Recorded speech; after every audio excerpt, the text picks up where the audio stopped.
আজকে আমি আপনাদেরকে দেখাবো খুব সহজেই নিজের জমি নিজে আমিন ছাড়া কীভাবে পরিমাপ করবেন এবং সঠিক মাপটা পাবেন তা আমি আপনাদেরকে আজকের এই ভিডিওতে দেখাবো। মনে করেন যে আপনি 3 শতকের একটি জমি কিনেছেন এবং জমিটার যে চিত্রটা ফিল্ড লেভেলে যাওয়ার পরে দেখতেছেন জমির চিত্রটা অনেকটা এরকম। আপনি এই জমিটা কিনেছেন, এই জমিটা কতটুকু কিনেছেন? আপনাকে বলেছে যে জমিটা 3 শতক। এখন আপনাকে বের করতে হবে যে আসলে এই জমিটা কি 3 শতক আছে কি না। এখন বের করার জন্য আপনি প্রথমেই আমিন বাদ দিয়ে কাউকে বাদ দিয়ে চুপচাপে চলে গেলেন জমির এখানে, যাওয়ার পরে সেখানে ফিতা নিয়ে গেলেন। ফিতা নেওয়ার পরে আপনি সেই জমিটা নিজে নিজে মেপে দেখলেন যে আসলে যে আমি জমিটা কিনতেছি সেখানে 3 শতক আছে কি না। এই পয়েন্ট থেকে এই পয়েন্ট পর্যন্ত মাপলেন, মাপার পরে দেখলেন এতটুক থেকে এতটুকু 37 ফিট। একটা ফিতা দিয়ে মাপলেন কত ফিট? 37 ফিট বা 37 ফুট। আচ্ছা, তারপর আপনি কি করলেন? এখান থেকে এখান পর্যন্ত এই পয়েন্টটা মাপলেন, মাপার পরে এটা দেখলেন আপনার 35.3 ফিট। এটা পাইলেন কত? 35.3 ফিট। আর এটা কত আছে? এটা আপনার 37 ফিট আছে এবং এটা আপনার কত? 35.3 ফিট। তো এরকম সহজ যে জায়গাগুলো আছে সেই জায়গাগুলো কিন্তু আপনারা চোখ বন্ধ করে মাপতে পারবেন এবং ক্রিটিক্যাল যে জমিগুলো আছে এবং আঁকাবাঁকা যে জমিগুলো আছে সেই জমিগুলো কিভাবে মাপবেন এই সম্পর্কিত ভিডিও কিন্তু আমি একটা দিয়েছি। আপনারা সেই ভিডিওটি দেখলে খুব সহজেই যে কোনো জমি আপনি আমিন ছাড়াই নিজেরাই মাপতে পারবেন। যাই হোক, এরকম জমি মাপা কিন্তু খুব সহজ।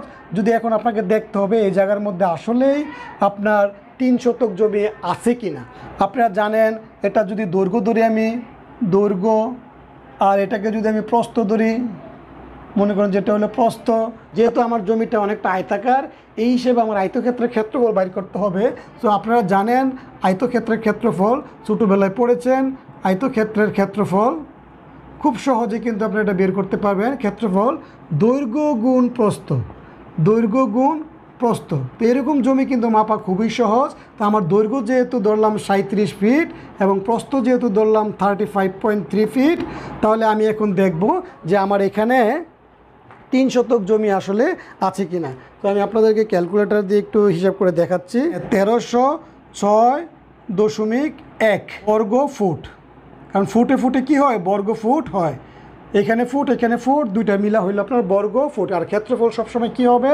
বর্গ ফুট হবে। আশা করি এতটুকু বুঝতে পেরেছেন। তাহলে আমার জমিটা কতটুকু? 1306.1 বর্গ ফুট আমরা মাপার পরে পেলাম। তাহলে আসলে আমি যে 3 শতক জমি কিনেছি সে 3 শতক জমি আছে কি না এখন আমি একটু হিসাব করে দেখি। তা আপনারা জানেন 1 শতক সমান সমান কত বর্গ ফুট? 435.6 বর্গ ফুট। 1 শতক সমান 435.6 বর্গ ফুট। আর আপনার জমিটা যেহেতু 1306 বর্গ ফুট পেয়েছেন, তাহলে 1306 বর্গ ফুট 1306.1 বর্গ ফুট ভাগ কত দিয়ে ভাগ দিবেন? আপনার 1 শতক যত বর্গ ফুট, এটা আপনাকে মুখস্থ রাখতে হবে। 1 শতক সমান যত বর্গ ফুট তত দিয়ে আপনাকে কী করতে হবে? ভাগ দিতে হবে। 435.6 দিয়ে কী করতে হবে? ভাগ দিতে হবে 2.998। তার মানে অলমোস্ট 3 শতক আপনার এখানে জমি আছে, আপনারা কি বলতে পারেন। তাহলে আপনার এখানে জমি আছে কতটুকু? 3 শতক জমি আপনারা খুব সহজে হিসাব করে পেয়ে গেলেন। এখন মনে করেন যে আপনার ওইখানে যদি শতক হিসাব না চলে কাটা হিসেবে মনে করেন যে জমিটা কিনে থাকেন, তখন এখানে কত কাটা জমি সেটাও কিন্তু আপনারা বের করতে পারেন। সেটা বাইর করার জন্য আপনার শুধু এটা মনে রাখতে হবে 1 কাটা সমান কত বর্গ ফুট? 1 কাটা সমান 720 বর্গ ফুট।